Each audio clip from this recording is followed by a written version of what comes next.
Shalom Aleichem, Besem Yeshua Hamasiah, salam sejahtera di dalam nama Tuhan Yesus Kristus. Bersama saya Pendeta Henry Tandianta MBS. Kali ini kita akan membahas mungkin menegaskan lagi Kristen dilarang rayakan Paskah. Saudara-saudara, ini menjelang Paskah, jadi saya ditanya lagi. Dulu pun saya sudah mengatakan merayakan Paskah itu dosa. Ayo saudara-saudara, kita kembali ke Alkitab. Kita harus paham, kita mau kembali ke Alkitab. Kristen dilarang merayakan Paskah. Sebagai pengantar, Paskah itu, hari raya roti tidak beragi itu, hari raya orang Yahudi. Kristen sama sekali tidak merayakan Paskah. Sama juga Kristen tidak merayakan Pentakosta. Kalau ada pendeta, pendeta NNR, yaitu dedengkot sikara lama raba-raba, lalu dia mengajak merayakan Pentakosta, lalu ada Pentakosta dibagi 1, 2, 3, itu pendeta super sesat, di detik-detik terakhir umurnya yang udah tua melakukan penyesatan super sesat. Kristen tidak merayakan Pentakosta, Kristen tidak merayakan Paskah. Saya akan bahas Paskah Sekarang saya akan bahas Paskah. Pak, berapa 1, 2, 3, 4, 5, ada 5 poin. 1. Yesus sebagai manusia betul merayakan Paskah. Kenapa Yesus merayakan Paskah?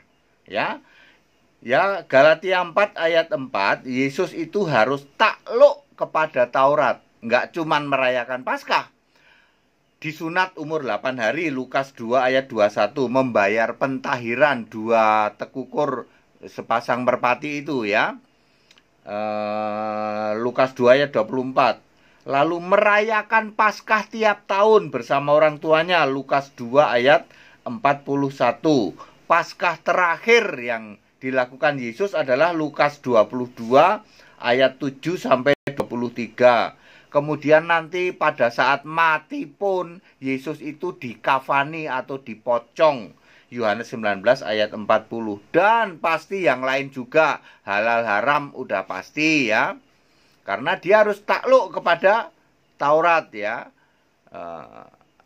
halal haram dia melakukan itu Jadi Yesus tidak makan babi dong, betul. Tapi perintah dia semua makanan halal, itu lain lagi ceritanya nanti Makanya dia menggenapi Taurat. Tapi Yesus sendiri pasti melakukan Taurat karena Galatia 4 ayat 4, apalagi itu sunat sudah, halal haram, terus dan lain-lain Semua dijalankan Taurat itu Perkara nanti dia membuat perintah hari Sabat itu tidak harus hari Sabtu. Matius berapa yaitu Tuhan atas hari Sabat itu Terus misalnya lagi semua makanan halal kemudian dan lain sebagainya. Itu urusan beda lagi nanti karena Yesus sudah menggenapi Taurat Tetapi selama ia hidup dia menjalankan Taurat karena Galatia 4 ayat 4. Jadi Yesus merayakan Paskah, betul. Merayakan Paskah itu harus menyembelih domba perhatikan baik-baik di dalam Lukas 22 ayat 7 sampai 23. Kalau namanya ngerayain Paskah itu nyembelih domba itu dirayakan oleh Yahudi Yesus merayakan Paskah karena takluk kepada Taurat Kemudian nomor 2, selama Yesus hidup, ke-12 murid juga melakukan apa yang dilakukan Yesus, termasuk ikut merayakan Paskah. Di dalam Lukas 22 ayat 7 sampai 23 itu Yesus merayakan Paskah, nyembelih domba bersama murid-muridnya. Jadi merayakan kurang lebih 12 murid tambah Yesus, mungkin tambah ada beberapa wanita, 20 orang lah kurang lebih 20 orang makan rame-rame, makan besar, makan Paskah. Nomor 3, setelah Yesus naik ke surga, perhatikan baik-baik, setelah Yesus naik ke surga, sama sekali tidak ada rasul-rasul yang merayakan Paskah. Catat baik-baik, setelah Yesus naik ke surga, sama sekali tidak ada rasul-rasul yang merayakan Paskah. Paham? Tidak ada ayat Alkitab satupun yang mengatakan rasul-rasul merayakan Paskah setelah Yesus naik ke surga. Jadi, Anda para pendeta jangan mencomot-comot ayat ketika Yesus masih di bumi, masih jadi manusia. Tuh, buktinya ada perayaan Paskah di Alkitab. Itu waktu Yesus jadi manusia. Ketika Yesus sudah naik ke surga, tidak pernah ada lagi Alkitab mencatat ada perayaan Paskah. Oke? Ada Pak, Paulus mau datang ke Yerusalem pada saat hari raya Pentakosta. Maksudnya Paulus itu ingin supaya nanti waktu sekali khotbah 3.000 yang tobat seperti zaman Petrus. Tapi kan akhirnya Paulus tidak jadi ke situ. Bukannya untuk merayakan hari raya Pentakosta, malah ditangkap Paulus ya. Nomor 4, yang dilakukan murid-murid adalah, perhatikan, memperingati kematian Yesus. 1 Korintus 11 ayat 24-26 dengan cara makan dan minum perjamuan yang disebut makan roti dan minum cawan. Tidak ada disebut anggur di situ. Ini yang dilakukan rasul-rasul, sama sekali tidak merayakan Paskah, nggak pakai nyembelih domba, hanya makan roti, rotinya pun tidak beragi, roti bebas lah ya, kemudian minum cawan, cawannya pun tidak harus anggur. Ya, 1 Korintus 11 ayat 24-26. Jadi clear, sama sekali tidak ada ayat Alkitab yang mengatakan rasul-rasul merayakan Paskah. Sama sekali tidak ada. Yang ada adalah memperingati kematian Tuhan, disebutnya kematian Tuhan. Kan Kisah Para Rasul ditulis oleh 1 Korintus ditulis oleh Paulus. Paulus kan tahunya pokoknya Yesus sudah Tuhan, lalu Paulus tobat ya. Maka Paulus nulis kematian Tuhan gitu. Paulus nggak pernah ikut tuh kayak rasul terus mendampingi Yesus saat disalib, nggak ya. Kemudian nomor 5 ini dia ya, nomor 5.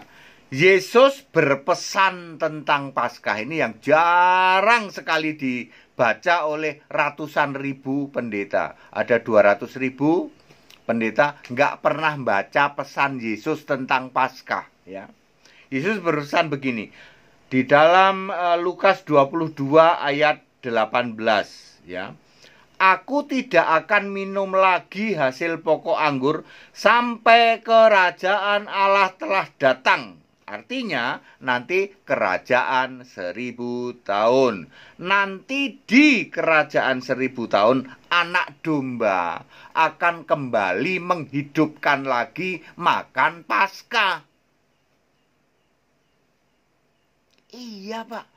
Iya Pak, kita nggak pernah mikir ke sini Pak ya. Nanti pada saat kerajaan 1000 tahun anak domba akan menghidupkan lagi Paskah.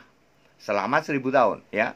Yesus harus tinggal di surga, Kristus harus tinggal di surga sampai pemulihan segala sesuatu. Kisah 3 ayat 21 maksudnya Kristus harus di surga dulu sampai pulih dulu. Pulihnya kapan? Ya setelah Armageddon ya. Makanya kejadiannya begini, rapture itu cuman di awan, Armageddon itu perang. Barulah setelah pemulihan segala sesuatu, setelah 666 ditumpas, barulah Yesus itu datang di dalam kerajaan 1000 tahun ya. Jadi Yesus menginjakkan kaki di bumi. Yesusnya anak domba, jangan lupa ya. Anak domba menginjakkan kaki di bumi di dalam Zakaria 14 ayat 4. Kapan terjadinya? Kerajaan 1000 tahun ya. Di situ nanti akan ada lagi perayaan Paskah. Yesus akan anak domba akan makan Paskah lagi. Ini ayat Alkitab.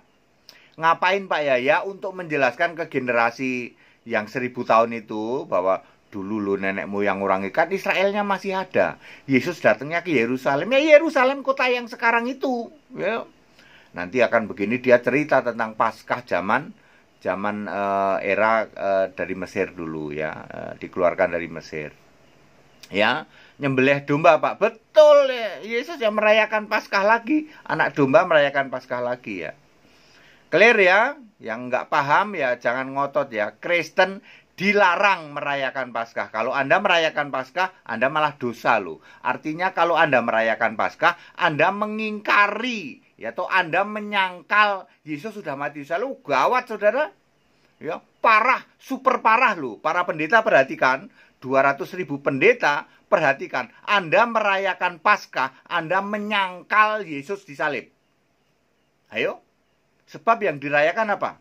Memperingati kematian Yesus dengan cara makan roti, minum cawan. Nggak nyembelih domba. Kalau kamu merayakan Paskah, mutlak nyembelih domba. Rotinya harus tidak beragi, cawannya harus anggur.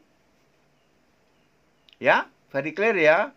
Parah loh, pendeta parah loh. Kalau kamu masih mengajarkan Kristen merayakan Paskah, parah, super parah. Dosamu tidak diampuni karena kamu menyangkal Yesus, menghujat Roh Kudus. Nggak main-main loh. Anda yang masih merayakan Paskah, ayo kembali ke Alkitab. Kita rayakan kematian Yesus. Mati, bangkit, naik ke surga. Itu yang kita rayakan, bukan Paskah. Itu yang kita ingat, ya toh. Yang kita ingat adalah kematian, kebangkitan, kenaikan. Bukan merayakan Paskah, ya toh. Ngawur, mampet, super sesat, ya toh. Penyesatan luar biasa dan tidak diampuni. Pendeta yang masih mengajarkan Paskah, EAS, pendeta EAS, kamu super sesat, tidak akan diampuni. Ya, ayat Alkitab kamu tidak akan bisa bantah. Tidak pernah ada ayat Alkitab mengatakan orang Kristen merayakan Paskah. Tidak pernah ada. Padat, singkat, dan clear. Bikin merah kuping, bikin merah telinga. Tapi makin Anda teliti, benar. Ini Henry Tandianta, benar. Segala hormat, kemuliaan untuk Yesus, satu-satunya Allah yang benar. Allah segala masa, sebelum segala abad, sekarang sampai selama-lamanya. Yuk ikut sekolah Alkitab, Bapak Ibu Saudara. Kita akan kembali menggelorakan sekolah Alkitab. Kenapa kita akan gelorakan ya? Supaya kita yang sudah paham ini, oh iya benar ya Pak ya. Berarti harus kembali ke Alkitab, betul ya. Jangan tafsir EAS, pendeta EAS yang dulu pun sudah komplain ketika saya mengatakan Kristen tidak merayakan Paskah ya. Kali ini lebih tegas. Kristen dilarang merayakan Paskah ya. Anda yang masih memberitakan tentang Paskah pada era kekristenan adalah Anda penyesat ya. Dosamu tidak diampuni karena itu dianggap menghujat Roh Kudus. Ayo kembali ke Alkitab. Orang Kristen merayakan kematian, kebangkitan, kenaikan. Yuk ikut sekolah Alkitab supaya paham Alkitab di atas rata-rata. Jangan seperti doktor teologi. Di tempat kami doktor teologi itu cuma selevel TK. Tetap bersama saya, Pendeta Henry Tandianta MBS. Haleluya. Amin.